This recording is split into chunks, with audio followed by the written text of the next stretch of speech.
I was bored today, so I went downtown, not downtown, but on Main Street of my little suburb of Wausau, Wisconsin, and on Grand Avenue, I went to the Consignment shop. I haven't been there in a couple months, and I decided, it's actually been over a year since I've been there, so I decided to go there. Last time I went there, they had like a Dale Jr. poster and all that, but this time they slowly expanded into another room. They put books there and everything, a couple of yearbooks that I wasn't really interested in, but because they weren't mine or Scott Wimmer, so, but I did find this.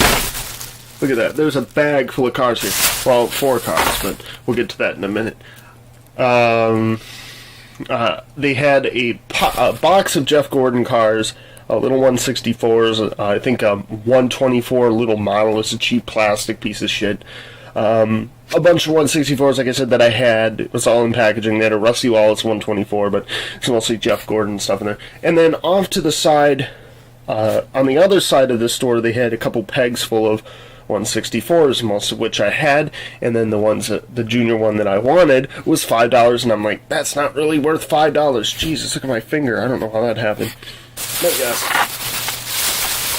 it's called Grand Avenue Consignment. It used to be in our strip mall on the other side of town, but they moved out after the strip mall wanted to raise the rent on them. So first up, we have this.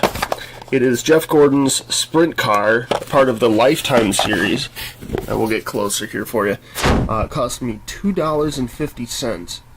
And I thought that was a pretty good deal, so we'll slowly go down this. This, I believe, is a sticker. We'll get to that in a minute. And it has this little sprint car. This was one of the few Jeff Gordon cars that I've wanted, but I didn't ever find. Taking a look at the back here, they have the rest of the cars in the set. One of 6, they have the 2000 DuPont, the Sam Bass one he drove. I believe that was the Rainbow Mix car or whatever. It was a ribbon along the side of it in a circle. The third one's a 1994 Lumina, 1989 Sprint car, which is this. The 2001 Monte Carlo, and the 1998 DuPont Monte Carlo. I'm going to try to get this here so you can see. I don't think that's going to focus. There we go. You can pause that and read it if you want. This set came out in 2001. They had a Dale Jr. one as well. And maybe Tony Stewart, I think, had one as well. Dale Jr. had his late model in there, which I have already. But they had that there as well. And it was in packaging, and I didn't really care about it. So, anyway, let's take it out. Because, okay, now a lot of people are going to be like, no, don't take it out, it's mint on card. No. You see how bent this is? That's worth nothing. This is due to years of humidity and everything that are kept. That's why you have to keep your diecast. If you're going to keep your diecast mint on card, you have to keep them in a climate-controlled environment, or they're not going to be worth shit. Like when you try to sell it when you're like 46 and you're just like, NASCAR's rigged again. No. You know, every fan turns it. My parents did, for fuck's sake. Oh, it's not a sticker. It's just a cardboard back. Well, look at this. That's pretty cool. On the back has this facsimile autograph. Here is the sprint car itself. I'm trying to figure out if these are rubber tires. They feel like they are rubber. But it's a nice little sprint car. That's pretty cool.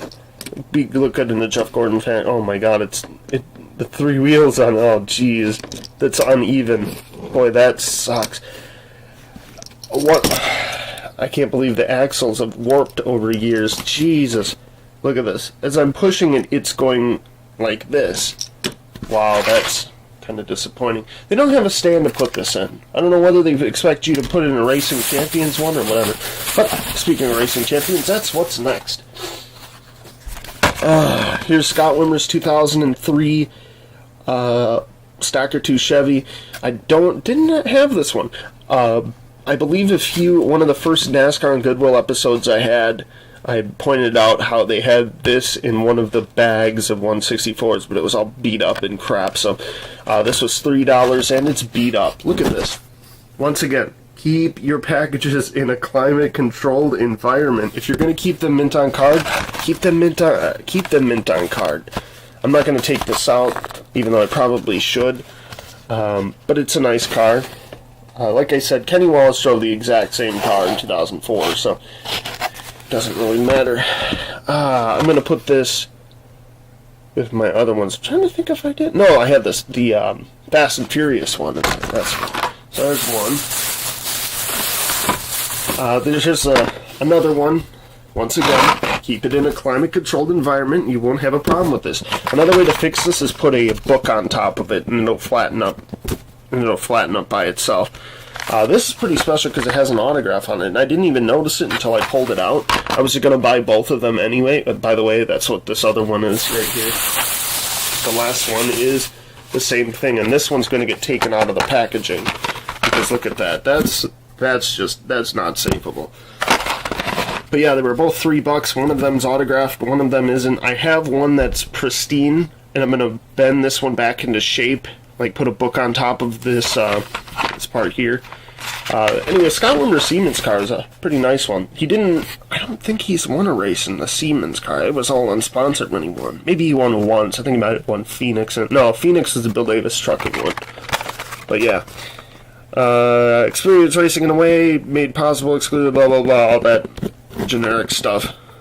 I wonder if this is, it doesn't say it's authentic autographed. Huh, that's weird.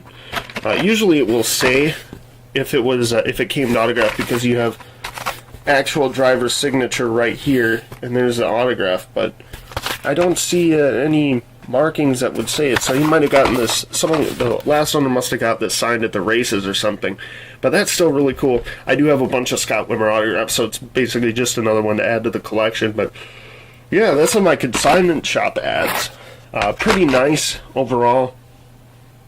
Like I said, guys, keep your diecast in a climate-controlled environment, and you will never have this problem. If you like what you saw today, you can comment, like, and subscribe for more, and I'll see you later.